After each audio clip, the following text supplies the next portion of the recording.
Bonjour à tous et bienvenue dans le duel de l'écho sur France 24. Eh bien oui, c'est la rentrée, toujours avec Philippe Manière. Bonjour Philippe, qui nous accompagne toute cette année, président de Footprint, consultant également éditorialiste à Challenge et sur France Culture. Éric Heyer, toujours avec nous. Bonjour Éric, directeur à l'OFCE.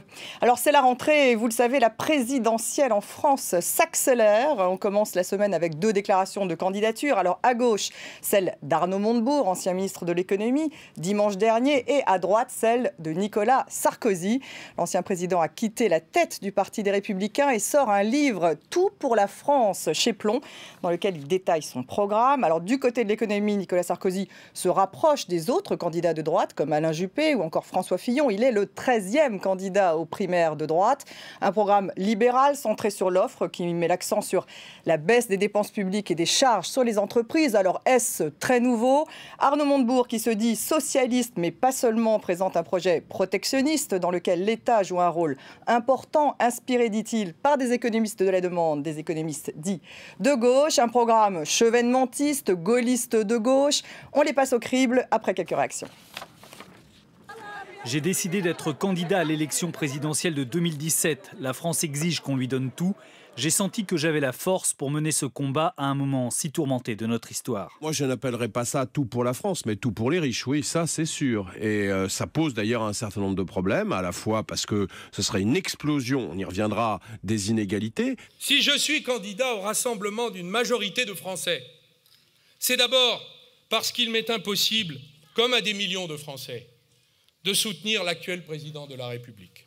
Pour moi, comme pour vous peut-être, le bilan de ce quinquennat n'est pas défendable. Je dirais à mon ami Arnaud, voilà, il ne faut pas tirer contre son camp, parce que finalement, le vrai débat, ce sera entre la gauche et la droite. Et ce gouvernement, aujourd'hui, défend la gauche.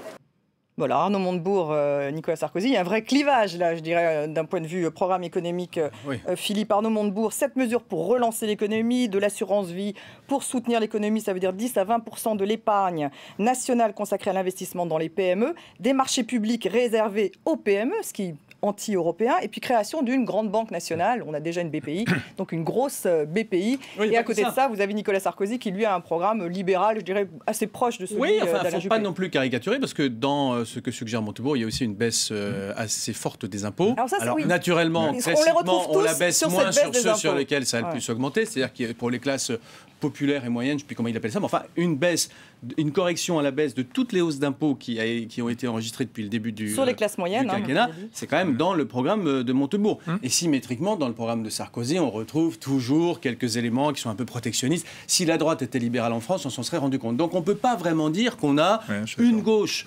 complètement nationalisatrice, jacobine, pro-impôt, et une droite libérale. En tout cas, pour le moment, avec ces 2 candidats-là, qui ne sont que 2 parmi d'autres. Vous le disiez, Sarkozy, c'est le 13e à droite, et puis Montebourg... il va y avoir un certain nombre également. Il y a eu Benoît Hamon, qui annonce également sa candidature juste avant. Donc on va avoir du monde. Mais on n'a pas un candidat caricatural libéral avec Sarkozy. Dieu sait que Sarkozy a été libéral sur certains sujets, mais Dieu sait aussi qu'il a été vraiment pas libéral sur certains autres. Et Montebourg n'est pas la caricature de la gauche jacobine nationalisatrice, même s'il y a dans son programme des éléments de ça. Alors marché public réservé aux PME, ça n'est pas du protectionnisme pour vous? Si, mais il y a déjà des dispositifs qui réservent une partie des marchés publics aux PME. Ça tombe pas du ciel. Dont l'activité est située sur notre territoire. Bien sûr. Une PME, en règle générale, si vous voulez, c'est presque un pléonasme. Si vous avez une PME qui est à Romorantin, il est assez peu probable qu'elle produise au Danemark ou en Chine. Donc oui, on voit bien que tout ça essaye de répondre. Et d'ailleurs, chez Sarkozy et à droite, on a aussi des effets d'écho sur ce sujet-là. Tout ça correspond à une réponse à une vraie demande qui vient des Français, qui dit, les gars, vous nous avez vendu une mondialisation heureuse, c'est pas ce qu'on vit. Donc il y a une réponse qui n'a pas, à mon avis, la bonne, mais qui est pavlovienne et qui est générale à gauche comme à droite, qui est la réponse du protectionnisme, qui ne dit pas toujours son nom, qui se présente d'une manière ou d'une autre, réservé à des PME qui fabriquent en France, c'est une forme de protectionnisme aussi. C'est la réponse presque naturelle des politiques qui ne sont pas très économistes par ailleurs, qu'on va avoir et qu'on commence à avoir. Et contre les règles européennes. Éric Heyer, alors Mathieu Plane, qui est l'un de vos collègues à l'OFCE, a participé manifestement au programme d'Arnaud Montebourg. Alors, s'il a participé, vous partagez, vous, les idées de ce programme ? En tout cas, ce que je veux dire, c'est s'il a participé, c'est pas au nom de l'OFCE. L'OFCE ne participe pas. Il a beaucoup mis en avant les économistes de la demande, les économistes mais alors justement, mais je suis complètement d'accord avec ce que vient de dire Philippe. C'est-à-dire que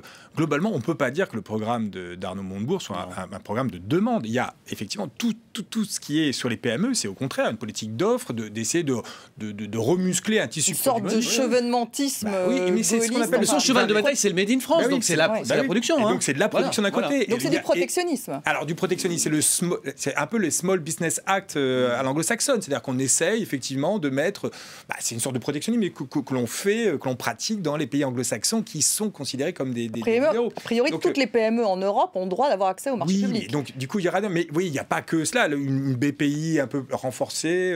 Elle existe déjà, on a envie de se dire cette BPI. C'est au carré, c'est pour ça qu'il n'y a rien qui innove. Et après il y a une partie de l'assurance vie, c'est 150 milliards, c'est 10%, 150 milliards qui iraient vers les PME. Donc on voit bien qu'il y a d'un côté, on veut reconstituer, Arnaud Montebourg veut reconstituer un tissu productif, mais via les PME. Et puis de l'autre, il y a des baisses d'impôts, c'est ça le côté demande, mais les baisses d'impôts, on les retrouve dans tous les programmes. Moi, il me semble que ce qui distingue Arnaud Montebourg, du programme d'Arnaud Montebourg de celui de Nicolas Sarkozy, c'est comment on le finance. C'est juste ça. Dans le programme quelle est la réponse ? La réponse est du côté LR, on va dire, parce qu'il n'y a pas que Nicolas Sarkozy, mais chez Fillon, chez Juppé, c'est par des réductions drastiques de la dépense publique, il y a à peu près 100 milliards à peu près, ce qu'on ne retrouve pas chez Arnaud Montebourg, et Arnaud Montebourg nous dit plutôt, me semble-t-il, si j'ai bien compris son programme, on va renégocier les traités et ça peut se financer par du déficit supplémentaire. Donc il est vraiment là, et donc le clivage est là, c'est-à-dire que globalement, c'est la même chose, c'est un peu d'offres, un peu de demande, mais comment on le finance ? Est-ce qu'on reste dans ces règles où il faut réduire les déficits ? Et vous voyez que dans le programme LR, en gros, il y a à peu près 30 milliards de baisse d'impôts, mais il y a 100 milliards de baisse des dépenses publiques. Donc globalement, on va très... chez tous les candidats. Et donc du coup, c'est un peu plus d'austérité, c'est-à-dire qu'il y a plus de réduction d'impôts. 100 milliards de réduction de la dépense publique. Si on appelle austérité toute réduction de la dépense publique, oui, c'est de l'austérité. Mais c'est pas ça l'austérité. En tout cas, il y a un vrai clivage. Il y a 100 milliards de réduction de la dépense publique et 30 milliards de baisse d'impôts. Ça fait 70 milliards de recettes en moins, enfin en tout cas de dépenses en moins, et donc c'est bien pour réduire les déficits. Donc il y a une volonté chez les LR de réduire très rapidement les déficits, ce qu'il n'y a pas chez Arnaud Montebourg. Je pense que c'est ça la seule différence. Donc il y a une opposition, quoi, offre-demande quelque part, Philippe ? C'est un peu plus compliqué que ça quand même. L'appareil productif d'un côté. D'abord, il faut quand même se méfier, on parle de programme.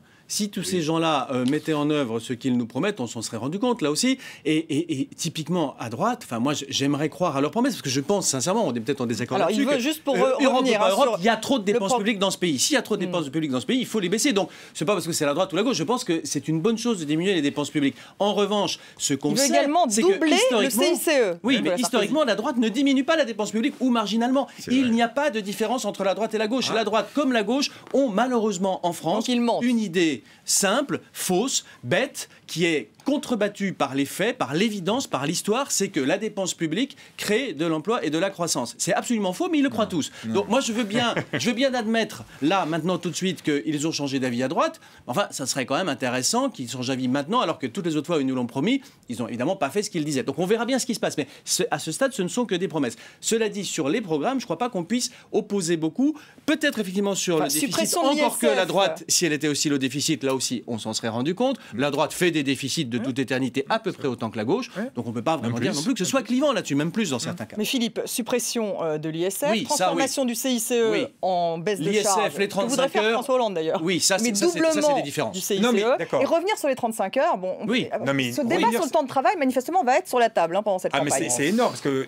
si, ça va être énorme. Je pense qu'effectivement, le temps de travail, avec le rapport IGAS qui a été censuré, cet été, je ne sais pas si les auditeurs l'ont vu, mais il y a un rapport de l'IGAS sur les 35 heures qui réhabilitait plus ou moins les 35 heures, qui disait que ce n'était pas autant la catastrophe que ça, qui a été censuré. C'était une première. Et donc, effectivement, il y a le débat aujourd'hui sur est-ce que les 35 heures ont été aussi nocives que cela. Donc, effectivement, ça va être un débat, mais vous voyez que si vous voyez le programme de Nicolas Sarkozy, il ne remet pas en cause les 35 heures. Il revient sur son idée de la défiscalisation des heures supplémentaires. Il n'y a pas que ça. Non, il n'y a pas que ça. Il y a aussi un référation général. Toutes les entreprises peuvent changer le temps de travail par référendum. Quelle est la nouveauté dans la loi travail, dans la loi El Khomri? Il y a déjà la brèche est ouverte. Oui, un peu plus loin, la loi El Khomri.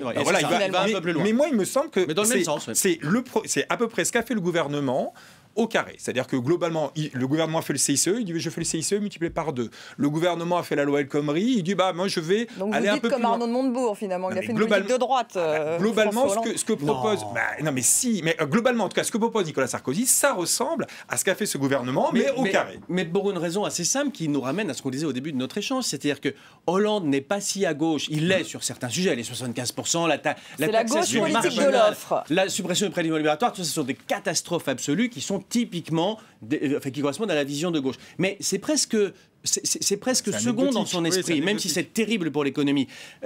Pour l'essentiel, Hollande n'aura pas fait une politique, sauf sur ces sujets où c'est très grave, encore une fois, pas fait une politique très typiquement de gauche. Et symétriquement, quand Sarkozy était au pouvoir, il n'a pas fait une politique typiquement de droite. Je vous rappelle que c'est lui qui commençait à augmenter massivement le prélèvement libératoire. Vous êtes la gauche, vous arrivez au pouvoir après ça, le moins que vous puissiez faire, c'est de le supprimer. Donc la droite invite généralement la gauche à faire ses pires bêtises. C'est ce qui s'est passé avec Sarkozy, qui a fait plein de choses qu'on qualifierait pas dans le monde de gauche. Et quant à Hollande, il a fait des choses qui ne sont pas toutes de gauche. Peut-il défendre son bilan? En un mot, François Hollande, il dit finalement qu'il n'a pas eu de chance sur le chômage. Ça, c'est pas la meilleure manière de défendre son bilan. Hein. Moi, si j'étais lui, je dirais on a fait des choses pas mal et il y a certains sujets sur lesquels ça serait plus mal passé si on n'était pas intervenu. Il n'y a pas beaucoup de sujets où c'est plaidable.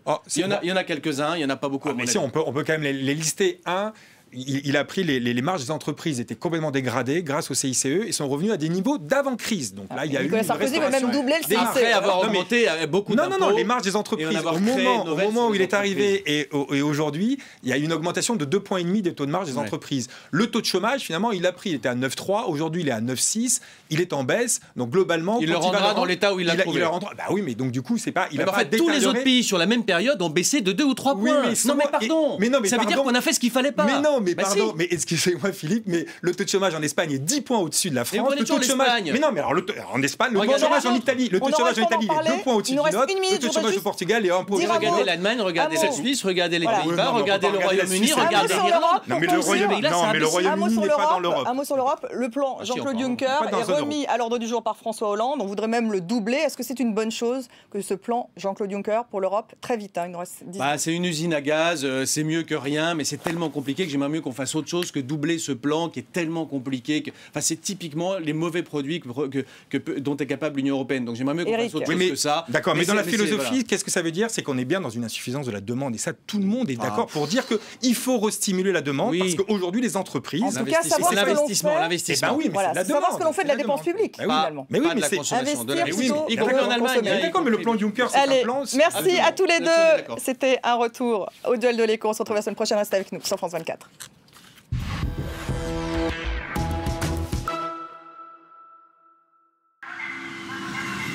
À l'affiche, présenté par Louise Dupont.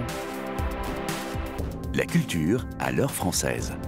Musique, cinéma, littérature, mode, gastronomie, toute l'actualité des festivals, des expositions et des spectacles de l'Hexagone et du monde. À l'affiche, sur France 24 et france24.com. Billet retour, présenté par Mélissa Bell. Nadjaf, dans le sud de l'Irak, le cœur vibrant de l'islam chiite.